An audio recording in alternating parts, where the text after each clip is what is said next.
Well, howdy do y'all? Welcome back to my channel. My name's Sarah Vita. If you already know, if you do, then groovy. Thanks for coming back. I appreciate you. Yes. Happy Halloween season. Yes, absolutely. I'm so excited. But yeah, today we are going to be talking about unique burials around the world. Just about 4 of them, things that I think are very interesting and that you might think are interesting too. So first we're going to start out with bell ringers. Not what you used to write when you were in school and that was your first thing that you wrote in the morning. No, bell ringers or safety coffins. So, I mean, I'm not going to get too deep into this, but these were pretty much made for rich people in the Victorian era from the 18th to 19th century.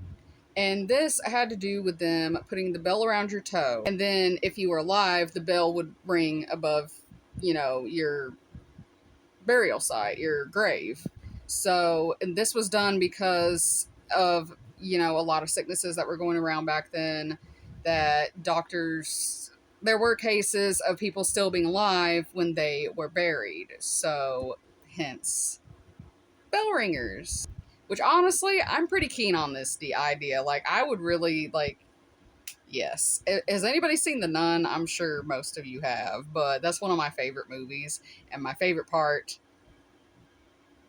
yeah. Not to spoil it, but yeah. So yeah, let me know. Would you want to have a bell and a string tied around your toe? Let me know down below. I think they should bring it back. I think it's pretty creepy, and I am here for it. So next on the list, we have bog bodies. Yes, bog bodies, which the most famous one, or the one that was mostly talked about, was the body of the Tulland man, I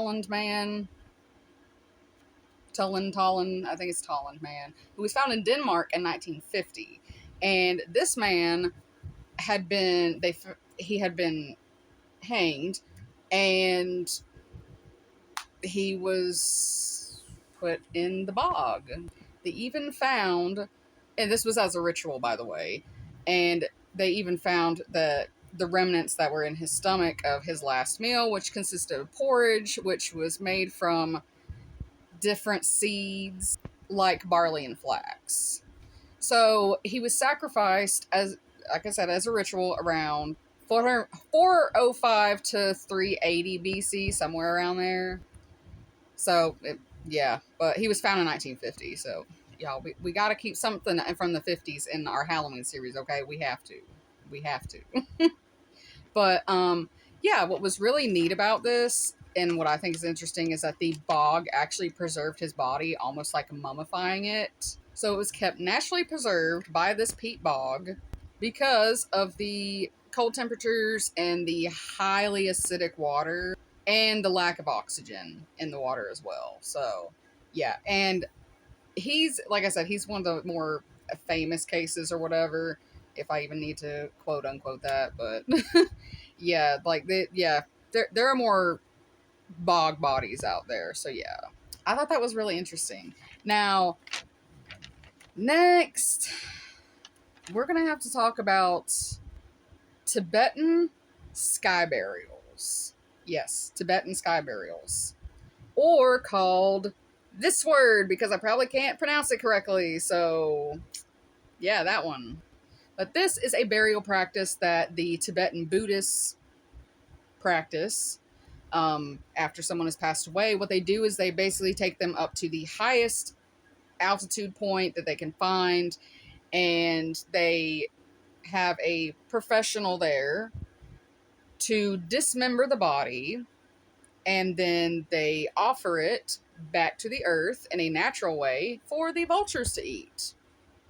So I thought that one was really interesting. I've never actually heard of that before, so that was a really interesting one for sure.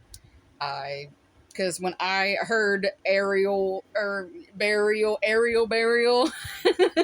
I immediately thought of like an airplane or something. Like, let's just push this body out of the airplane. It's fine.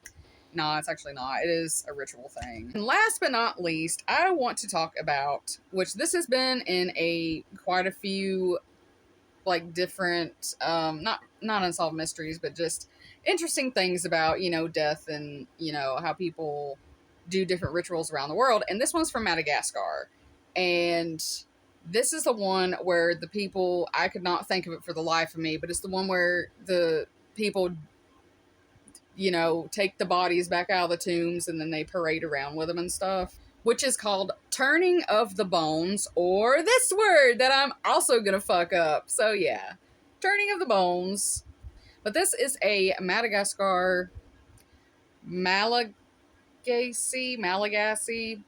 word here. Butchered. Sorry.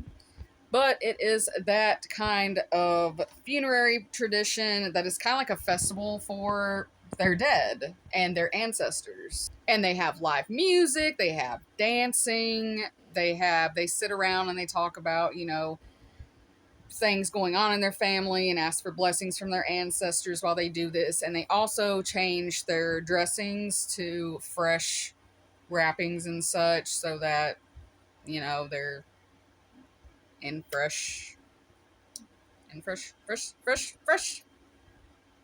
bandages, clothing, rags, whatever. It's not rags, but y'all know what I'm trying to say. So after they celebrate this, then they return the bodies to their tombs and wait until next year when they do it. So yeah, I always thought that was really interesting. I personally could not do that, probably. It would really, really mess with my head. So that's all that. And I hope you guys enjoyed that. And let me know if you've ever heard of any of these or what have you. And yeah. So thank y'all so much for watching. Don't forget to like, comment, subscribe because it really helps my tiny ass channel. And of course, as always, don't forget to keep it rockin'. But also, happy Halloween.